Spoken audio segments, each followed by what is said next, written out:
Hey, I'm Warwick Schiller, and once again thanks to Tom McCutcheon's Virtual Horse Help for asking me to contribute a video here. And they've asked me to talk about, this time it's about rearing. And I've had quite a few rearing horses over the years that I've had to that have come in that needed to be fixed, and for the most part you can put rearing horses into two categories, and one horse that rears up is probably 95% of all rearing horses, is a horse that wants to go somewhere and the rider won't let them. The other 5% that rears up is the horse doesn't want to go anywhere and they ask the horse to go and the horse wants to rear up. Basically one of those, it's those horses that rear up like that, they're standing still rearing up. Okay, they're basically, they're basically rearing up, but all they're doing is standing still and saying, no, I don't want to go. But they're uncommon. The most common ones are the ones I mentioned before, and many times I'll have people say, well, my horse reared up the other day, what should I have done? And a lot of times this will be over social media or an email or something. They'll say, my horse reared up the other day, what should I have done? And my standard response, even though I haven't seen the horse or seen the situation they're in, I will say, why were you pulling on the reins? And I guarantee you, every time I say that, they go, well, he was trying to run off. He was trying to run home. He was spooking at something, whatever, but the horse was not trying to rear up. Horses do not want to rear up. For the most part, the 95% of horses do not want to rear up. The 95% of horses want to move their feet somewhere and the rider will not let them move their feet and causes the horse to rear up. So a lot of those rearing horses are suffering from what I call destination addiction, and destination addiction is it's a meme. It was a meme I found on Facebook a couple of years ago. It's for humans, and it said, beware of destination addiction. Destination addiction is the idea that you'll find happiness in your next job, with your next house, or with your next partner. Until you give up the idea that happiness is somewhere else, it will never be where you are. It sounds pretty deep, doesn't it? But these horses kind of feel that way. Like, you know, if you've ever heard the saying, the grass is greener on the other side of the fence, that's a horse saying. And so those horses think, boy, I wish I could go over there to the gate. And how do they learn that? A lot of times when we're riding them, we ride over to the gate and get off, and we teach them that that's the holy grail, that's the place to be, and they tend to want to pull you there the whole time. So, you know, a big part of most rearing horses is they want to be somewhere other than where they are. So if you can solve that, and you know, you just solve it in small places, like by allowing them to go over to that gate or to the other horses or whatever it is and work them there, that can help a great deal. You know, on my I've got a big online video library of training different sorts of horses, and I had a big rearing Irish sport horse, and this horse would just, it was a jumping horse. The jumping trainer said this horse rears up all the time, all day long, and he had several things going for him. One of them was he wanted to go to the gate, or wanted to go to the other horses. That was one of them. But another one was she wanted to ride him forward into contact. Wanted to have pressure here. Well, he didn't have any forward, okay?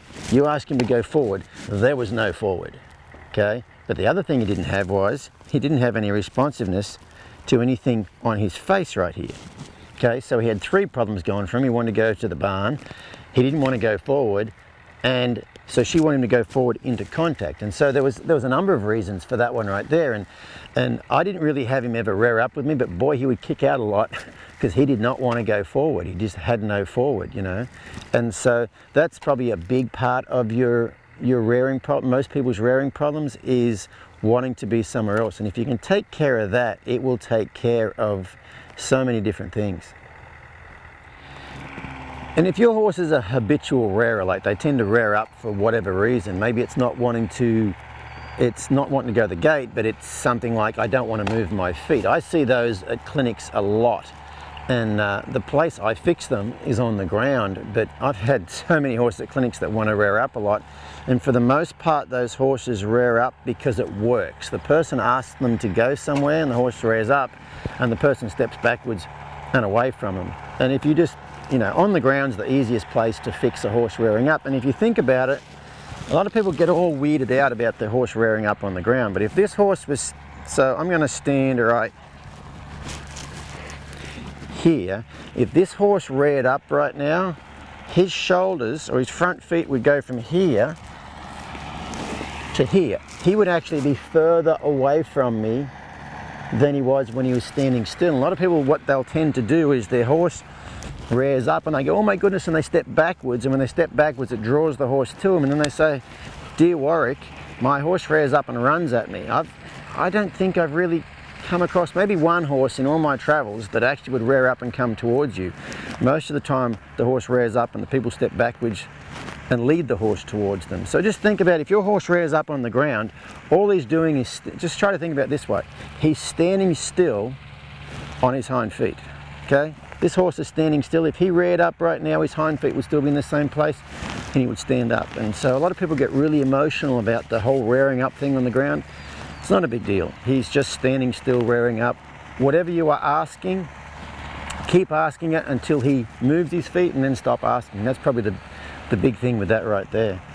And so, you know, I can't really in a short amount of time go over every single scenario of rearing, but those are probably the common ones. The horse that rears on the ground and intimidates the person, so the person stops asking whatever they're asking.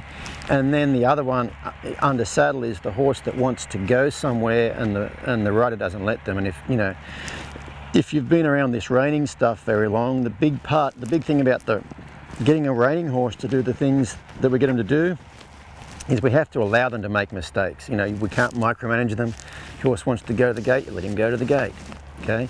Work him there till he wants to leave that gate. It's no different than, say, in the spin. Your horse wants to leave the spin, you let him leave the spin, make it hard for him out there, put him back in the spin and leave him alone. I mean, that the concept we use training these reining horses is really the concept that I use at all these clinics around the world, solving various problems. So, you know, it's a pretty simple concept. You've just got to get your head around it, and hopefully if you think about that, it can help you solve your rearing issues.